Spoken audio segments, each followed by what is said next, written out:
Hello and welcome to another edition of the Fort Dorchester High School Coaches Show. We are coming to you from outside of Stokes Mazda on Ashley Phosphate in North Charleston. Stokes Mazda, big supporter of Fort Dorchester athletics. And remember, you can get signed up to Kick to Win at every Fort Dorchester home game. You could be driving a new Stokes for the next year, or if you're 17 and younger, you could be winning $1,000. So get signed up to Kick to Win, and thank you so much to Stokes Mazda for letting us do the show here on a beautiful evening and for supporting Fort Dorchester football. I'm the voice of the Patriots, Richard Todd, here with head varsity football coach Sean Lorenzano as we talk about the Fort Dorchester game on senior night at home at Steve LaPrade Field at Bagwell Stadium hosting the James Island Trojans. And coach, we can start right out just by saying it was the first time in 14 years that James Island had actually beaten Fort Dorchester. It had been a long run there. Yeah. And of course, senior night is a great night to salute the class of 2025 before the game with the football players, the cheerleaders, the training staff, the band members. I mean, it's just a nice night to recognize the sacrifice that the players, the students, and their parents have done for their 4-year journey through Fort Dorchester. Yeah, senior night's also it's special. It's special. We try to do some tradition things, and you know, I know we started. The cheerleaders came in and decorated lockers for the boys. Just made them feel special. You know, some of those guys, some of them seniors don't get to play, and they did 4 years of just sacrificing scout team. They get it. You know what I mean? They you know, they're all in, and they're still doing. They just know their role. They're doing their job. You know what I mean? And we owe it to them to honor them. We owe it to them to play for them. We owe it to them to you know, just really. Just love on them for that night. Yeah, and those seniors have been through some changes with Coach LaPrade, then Coach Smith, and now Coach Lorenzano. And, of course, we've talked about a number of things throughout the season that sometimes have a recurring theme. One of them is the need, the desire to start out strong. Yeah. Because we haven't been able to do that for many games. And this game against James Island, again, didn't quite start out strong. James Island actually had the ball in the first possession and did a methodical drive right down the field that would end in a 14-yard touchdown pass to take a 7-0 lead. Fort Dorchester on the ensuing drive got down to the James Island 35, and then the drive stalled, went forward on fourth down and didn't make it, but turned the ball over to James Island on downs. But that need and that desire to try to find a solution to starting out strong.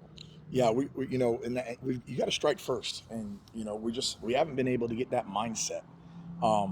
We gear practice toward that mindset. We start off with competition drills and best on best, so it's not just a scout team look. We're trying, and you know, again, you know, you always go back to being young, and young teams just kind of. They've got to learn. They don't know what they don't know. They're not as young by the end of the season with all the games under their belt. Right. And so they should be getting it now, and they should understand that we got to strike first. And so you know, we're still gearing practice toward that, and we're still working on it. I believe we're getting better at it, but we're just not finishing drives like we should. You know, and the finish of the drive from 4th and 1 or 4th and 3, I think. Yeah.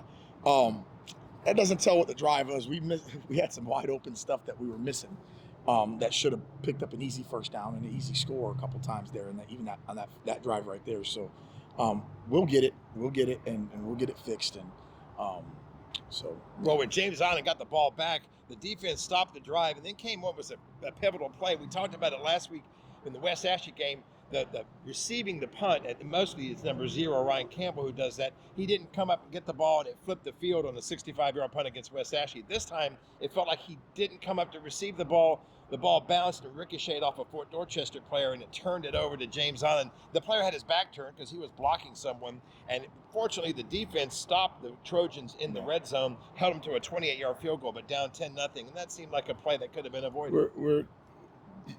We've got to pay attention to the details, and bouncing the ball off your leg or something because you're out of position. Everybody's yelling Peter, poison, trying to get out of the way. You got to be aware of your situations, and we're just not quite aware of our situations all the time.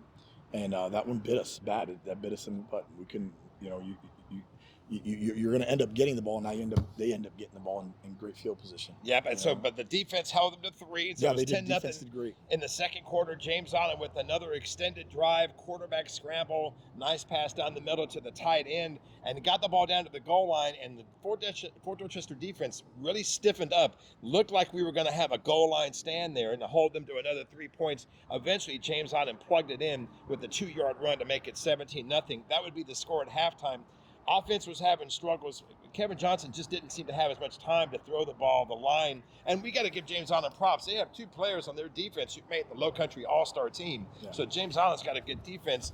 Our defense played pretty well, but the offense couldn't seem to sustain things. A lot of passes in the middle, short middle, and out in the flat. Couldn't get some long things down the field. But I know as the play caller, it's just frustrating when you can't put that offensive flow together. Yeah, you want to get in a rhythm. You want to kind of get there. They were playing 4 deep. They were playing too high. They were capping routes, and the underneath stuff that we were trying to get to, and the mid stuff that we were trying to get to, we just Kev wasn't seeing it, and he wasn't getting there. He didn't have some of the plays. He didn't have the time on some of the plays. He was just missing his vision. So, and I'm not putting it all on him. He does a great job. And it's a whole unit. It's a whole unit. It's just like, we haven't been able to put an entire game together where the offense is doing well in the defense. We did a great job against West Ashley in the second half, where we all came together, special teams, offense, defense, as a group, and just really dominated. But we have yet to put a game together where we're all doing that. So it spurts, and you're starting to see the defense played really good. Yes. With the exception of a couple that first drive. And man, they put us in some good positions. The defense played well enough to win, and it Absolutely. really is the challenge to put 4 quarters together on both sides of the ball, all 3 aspects of the game. Down 17-0, getting the ball to start the third quarter. A nice drive that was culminated in a 42-yard touchdown run from Agent Zero, Ryan Campbell. And we should mention Ryan Campbell went over 1,000 yards rushing on the season in this game against James Allen. 17-7, looking good right there, and that was a nice way to start the second half. It was, and we got to do a couple other things on that series too. We ran our twin set where we got to use our other backs too, and our other backs were picking up first downs a little. They were doing a good job of it. Durant and Cameron Maxwell, we really got a 3-back attack. We did, and it was good, and it kind of gives Ryan a chance to spell a little bit and give those guys a chance to shine. So, and then we come back and we come back with another series. We go to twin set again, trying to do the same thing, try to repeat, and we fumble the ball. And that fumbled in the third quarter because the defense had held James Allen there in the third quarter, even though one thing you don't normally see in a high school football game, field goal attempts of 51, 53, and 48 yards. He did make a 40-yarder in the third quarter to make it 20-7. Of course, when they do that, the ball's not spotted where they kick it or at that line of scrimmage. It goes back to the 20-yard line, which gives them an incentive to just go ahead and give it a shot. Yeah, that kid was talented, man. Yes. They have a talented team. The week before they gave Somerville a hard time. Just looking at all the film, they've given everybody a hard time. They're a good team.